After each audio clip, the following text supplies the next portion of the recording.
Good evening बच्चों।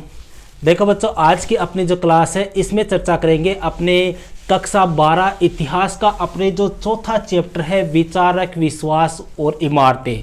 इस chapter के अपने इस बार यानी 2023 की जो बोर्ड परीक्षा होगी उस बोर्ड परीक्षा में कौन कौन से क्वेश्चन मोस्ट बन रहे हैं, कौन कौन से ऐसे क्वेश्चन हैं जिनके आने की संभावना बहुत ज़्यादा है, उन क्वेश्चनों की अपने चर्चा करेंगे। जैसे अपने पॉलिटिकल साइंस में कर रहे हैं वैसे ही अपने हिस्ट्री में कर रहे हैं। अब देखो, कुछ बच्चे कमेंट आ रहे हैं कि सर आप डेली वीडियो डालो, जल्दी जल्दी पढ़ाओ। देखो भैया, अपने पॉलिटिकल साइंस का कोर्स पूरा हो चुका है, हिस्ट्री में अपना एक चैप्टर बाकी है।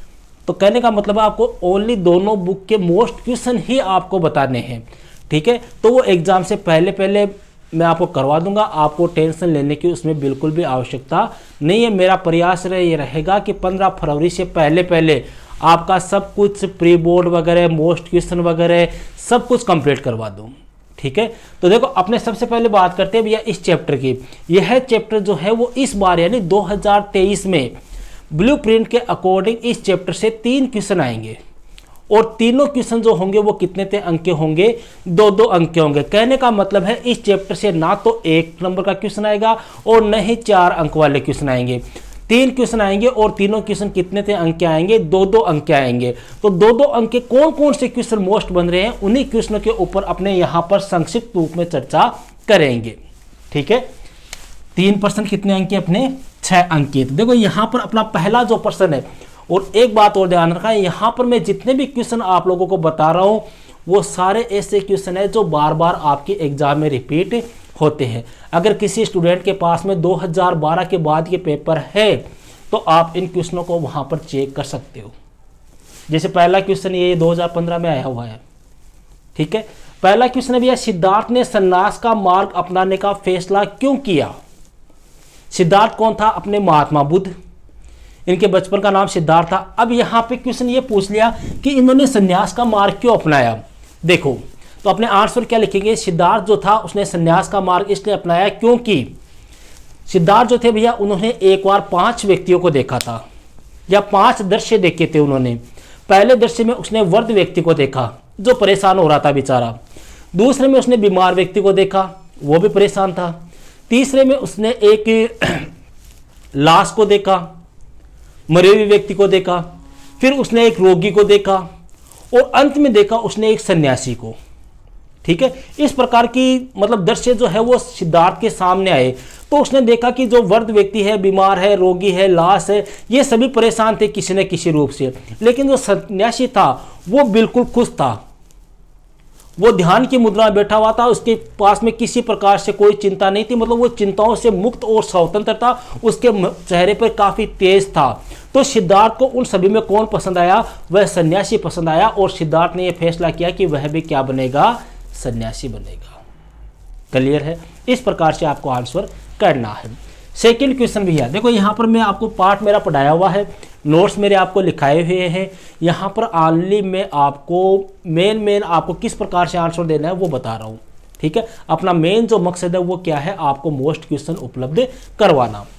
सेकेंड है भैया, महात्मा बुद्ध की प्रमुख शिक्षाएं बताइए। महात्मा बुद्ध बौद्ध धर्म के संस्थापक, इनकी शिक्षाएं क्या थी भैया। देखो इन्होंने, अब 2 नंबर का क्वेश्चन आएगा तो कम से कम अपने को 2-3 शिक्षा तो लिखनी है। पहली शिक्षा तो अपने लिख सकते हैं कि महात्मा बुद्ध ने कहा कि यह संसार जो है वो अनित्य है, यह परिवर्तनशील है। मतलब ऐसा नहीं है कि यह है जैसा का जैसा है, नहीं, यह परिवर्तनशील है, इसमें नित्य प्रतिदिन या हमेशा इसमें क्या होते रहते हैं, बदलाव होते रहते हैं। दूसरी बात उन्होंने कही कि ये विश्व जो है वो दुखों का घर है। व्यक्ति जन्म लेते ही दुख भोगना प्रारंभ करता है और दुख भोगते भोगते उसकी क्या हो जाती है, मृत्यु हो जाती है। तीसरी उसने कही कि व्यक्ति को हमेशा दयावान होना चाहिए, दयावान होना चाहिए, या अपने कहे कि उसे विचारवान बनने पर क्या देना चाहिए, बल देना चाहिए। चौथी उसने कही कि व्यक्ति जो है वो मध्य मार्ग को अपनाकर अपने दुखों से क्या प्राप्त कर सकता है, छुटकारा प्राप्त कर सकता है। व्यक्ति के हृदय में करुणा, दया, प्रेम इत्यादि की भावना होनी चाहिए। इस प्रकार की शिक्षा किन्होंने दी थी, महात्मा बुद्ध ने दी थी, ठीक है। तीसरा क्वेश्चन बड़ा ही अच्छा क्वेश्चन है भैया, स्तूप किसे कहते हैं, किन्हीं 3 स्थानों के नाम बताइए जहां स्तूप बनाए गए हैं। देखो स्तूप क्या होते हैं भैया, महात्मा बुद्ध जो थे, महात्मा बुद्ध के जो अवशेष थे, अवशेष जैसे उनके दांत मान लो, नाखून मान लो, कुछ भी, ठीक है, उनसे संबंधित कोई वस्तुएं, उन वस्तुओं के ऊपर एक टिल्ले नुमा संरचना बना दी जाती थी जिसको पवित्र टिल्ला कहते थे एक प्रकार से, ठीक है। तो स्तूप क्या होता है? स्तूप वैसे एक टिल्ला होता है जिसके नीचे महात्मा बुद्ध के अवशेष होते हैं, ठीक है। यह एक प्रकार से अपने कहे कि महात्मा बुद्ध के अवशेषों के ऊपर बनाए गए एक क्या थे? टिल्ले थे। स्तूप की परिभाषा हो गई। अब बात आती है गुरुजी को 3 स्तूपों के नाम बताइए। 3 स्तूप आप कोई भी, आपको जो 6 याद हो, जैसे सांची का स्तूप है, सारनाथ का स्तूप है, बरहूत का स्तूप है, कोई भी आप 3 स्तूपों के नाम लिख सकते हो। लेकिन स्तूप की परिभाषा आपको ध्यान होनी चाहिए। स्तूप एक पवित्र टिल्ले होते हैं जिनके नीचे महात्मा बुद्ध के जीवन से संबंधित अवशेष रखे जाते हैं, ठीक है। या महात्मा बुद्ध के शरीर के अवशेषों के ऊपर जो टिल्ले बनाए जाते थे उनको क्या कहते थे? स्तूप। और स्तूप का शाब्दिक अर्थ होता है ढेर या थुआ, ठीक है। चौथा है भैया त्रिपीटकों का संबंध किस धर्म से है? इनकी संख्या बताइए। देखो त्रिपीटक, त्रिपीटक का मतलब 3 पिटारे, और ये त्रिपीटक जो है इनका संबंध है बौद्ध धर्म से, ठीक है। अब त्रिपीटक कौन कौन से हैं? सूत पीटक, विनय पीटक और अभिधम पीटक। ये 3 पीटक है भैया, सूत पीटक, विनय पीटक, अभिधम पीटक। 5वां है भैया बौद्ध धर्म का तीव्रता के साथ विस्तार हुआ क्यों? कोई 2 कारण बताइए। देखो अपने 2 धर्म है इस चैप्टर में, जैन धर्म और बौद्ध धर्म। अब जैन धर्म का उतना प्रसार नहीं हुआ जितना बौद्ध धर्म का प्रसार हुआ। अब ये पूछ रहा है बौद्ध धर्म का प्रसार क्यों हुआ साहब, क्या कारण है? बौद्ध धर्म ही ज्यादा फेमस है क्यों हुआ? तो सीधी सी बात लिख सकते हैं कि बौद्ध धर्म जो था वो जैन धर्म के मामले में सरल धर्म था। बौद्ध धर्म में मित्रतापूर्ण व्यवहार पर जोर दिया गया है। बौद्ध धर्म में दया प्रेम की भावना पर बल दिया गया है। बौद्ध धर्म में जन्म के आधार पर व्यक्ति को श्रेष्ठ न मानकर आचरण के आधार पर उसको श्रेष्ठ माना जाता है। बौद्ध धर्म में व्यक्ति के आचरण एवं मूल्यों को महत्व दिया जाता है।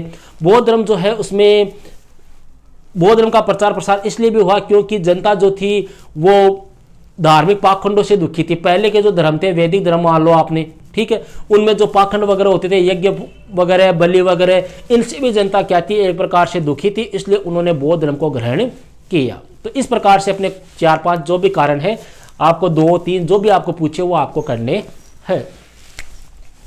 नेक्स्ट है भैया जैन धर्म और बौद्ध धर्म में क्या भिन्नताएं हैं? मतलब दोनों धर्म भैया लगभग सेम टाइम के से हैं। अब दोनों में समानताएं भी कई है तो भिन्नताएं भी कई है। अब क्या क्या इन दोनों में भिन्नताएं हैं, क्या क्या भेद है? तो पहली बात तो अपने कह सकते हैं कि जैन धर्म जो है वो आत्मवादी है, मतलब आत्मा को मानता है। जैन धर्म आत्मा को स्वीकार करता है, बौद्ध धर्म आत्मा को स्वीकार नहीं करता। मतलब जैन धर्म आत्मवादी है, बौद्ध धर्म अनात्मवादी है, ठीक है।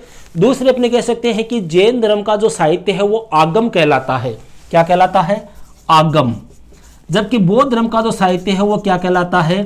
त्रिपिटक कहलाता है, त्रिपिटक कहलाता है। तीसरे अपने कह सकते हैं कि जैन धर्म जो है वो अहिंसा को श्रेष्ठ मानता है, अहिंसावादी है, वह अहिंसा पर बल देता है। जबकि बौद्ध धर्म जो है वो मध्य मार्ग अपनाने पर जोर देता है। इस प्रकार से कोई भी 3-4 अंतर आप कर सकते हो। 7वां क्वेश्चन है भैया सांची और बरहूत के स्तूपों के बारे में बताइए। मतलब 2 स्तूप है भैया, अपने बुक में भी यही मेन 2 है। अब इनके बारे में पूछ लेते हैं कि आप इनके बारे में क्या जानते हो। तो देखो पहली बात तो लिखना कि दोनों ही स्तूप, दोनों कौन से? सांची और बरहूत, दोनों ही स्तूप जो है वो बिना अलंकरण के हैं। अलंकरण का मतलब उनके ऊपर कोई खास डिजाइने नहीं बनाई गई है, तड़क भड़क नहीं है, सिंपल एकदम, ठीक है। तो दोनों बिना अलंकरण के हैं। दूसरी बात, दोनों ही स्तूपों में पत्थर की वेदिकाएं पाई गई है। तीसरी बात लिख सकते हैं कि दोनों ही स्तूप जो है उन पर तोरण द्वार बनाए गए हैं। चौथी बात अपने कह सकते हैं कि जो तोरण द्वार है उनके ऊपर नक्काशी की गई है, कुछ डिजाइनें वगैरह बनाई गई है। इस प्रकार से कोई भी 4-5 पॉइंट आप इसके ऊपर लिख सकते हो। 8वां क्वेश्चन है भैया, देखो भैया 8 क्वेश्चन मैंने कलेक्ट किए हैं। हालांकि मैं ये नहीं कहता आपको कि 99% यही 100% यही क्वेश्चन आएंगे, लेकिन जहां तक मेरा मानना है लगभग इन्हीं में से आपको क्वेश्चन हर बार रिपीट होते हैं। तो थोड़ा सा आपको, आप पूरी बुक पढ़िए, पूरा चैप्टर पढ़िए, लेकिन उनको पढ़ने से पहले कम से कम आपको ये क्वेश्चन जरूर से तैयार करने हैं। 8वां है भैया आपके मतानुसार स्त्री पुरुष संघ में क्यों जाते थे? मतलब बौद्ध धर्म जो होता था भैया, उस बौद्ध धर्म का जो संघ बना होता था उसमें स्त्री और पुरुष शामिल होते थे, संघ में रहते थे। वो क्यों रहते थे? तो अब अपने अनुसार अपने कह सकते हैं कि वो स्त्री और पुरुष जो है, देखो ये क्वेश्चन काफी मोस्ट ध्यान रखना, बहुत बार एग्जाम है। पहली बात अपने ये कह सकते हैं कि वो अध्ययन करने के लिए जाते थे वहाँ पे। दूसरे अपने कह सकते थे कि वो बौद्ध धर्म की शिक्षा प्राप्त करने के लिए जाते होंगे। तीसरे अपने कह सकते हैं कि हमारे मतानुसार स्त्री और पुरुष जो है वो बौद्ध संघ में दार्शनिक ज्ञान प्राप्त करने जाते थे। चौथे अपने कह सकते हैं कि बौद्ध धर्म में स्त्री और पुरुष जो है वो धर्म की शिक्षा प्राप्त करने के लिए जाते थे, ताकि पुरुष तो जो है वो धर्म के शिक्षक बन सके और स्त्रियां जो है वो धर्म की उपदेशिकाएं बन सके, या जिसको अपने बोलते हैं थेरी बन सके। तो इन कारणों की वजह से स्त्री और पुरुष जो है वो संघ में जाते थे। क्लियर है? ये टोटल मैंने 8 क्वेश्चन भैया कलेक्ट किए हैं। ये आपके एग्जाम की दृष्टि से बहुत ही महत्वपूर्ण है, काफ़ी मोस्ट है। अतः आप जब भी इस चैप्टर को तैयार करो तो कम से कम आपको इन क्वेश्चन को जरूर से तैयार करना है। ओके भैया, दैट्स